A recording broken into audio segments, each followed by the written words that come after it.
I'm Joel and this is Jerry. I've been a Christian for about 9 months. And I've been a Christian for almost a year. Just want to share a little bit about my story. I was born and baptized Catholic. Didn't really attend church. My grandmother and mother, both being raised Catholic, didn't really care for some of the ideals that they had faced, so Christianity really wasn't part of our lives growing up. I grew up going to church. I would attend church, VBS, any Sunday school that we had, but I never really understood, being so young, what Christianity really meant. Joel and I got married 6.5 years ago, and almost from the day we got married, our families started having struggles. Jerry's parents ended up getting divorced, and we ended up taking on a lot of those burdens between ourselves and our marriage, and we had young children. We ended up moving to Missoula about 2.5 years ago, and always knew that we needed something more, but instead decided to be selfish and work to try to fix things on our own. It was the first time being a stay-at-home mother for me, and I needed an outlet to get out of the house. And the word MOPS, Mothers of Preschoolers, kept coming back to me. And after being invited 3 different times, I finally attended my first MOPS. While I was there, I was surrounded by just warm, loving people, and I couldn't figure out what they had that I didn't have, but I knew whatever it was that I wanted it. I had met, sorry.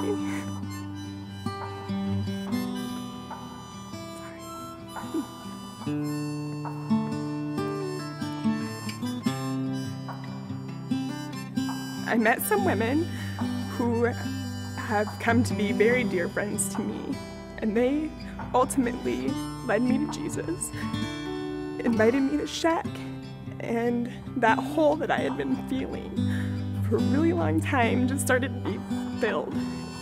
And I had to share it with Joel. I did it kind of quietly because I knew that, growing up, he didn't really understand what Christianity was, and I didn't know.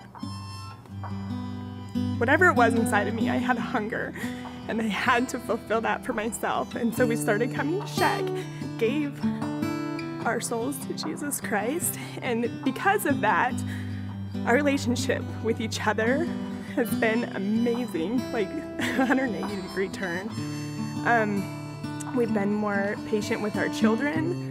We've learned discipline, we've learned consistency. It's been amazing, and the part of it that for me that was so hard that I always had pushed off was the ideal that we had to be somebody different, that we couldn't be who we were, and just realizing and being comfortable with being who we are and being saved and realizing what that really meant. That was very hard at first for me to accept, but once I was able to give myself and follow with Jerry, like she said, it's been amazing. We're completely different people from the fact that our priorities are in the right place.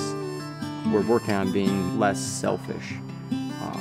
And it's the beginning of a journey, and it's been amazing. I can't imagine things not continuing to just get better and better as we continue our journey. It starts with going to church consistently, because that's when you feel the community. But it also, like, digging into that Bible. It's kind of funny. Joel will pull out his Bible and read, and if I haven't done it yet today, I think, oh, he can't get ahead of me. He can't have done it. We need to do this together. That hole that we felt, that was that big void that we always filled with the selfish things. The shopping. Shopping and partying, money and success and those kinds of things. We realized that was short term, and really looking back was not fulfilling whatsoever, and that this is what we've needed. And I'm very excited for where the journey is going to take us, because I think we finally have found it. Our names are Joel and Jari Spry. And this is our story of grace.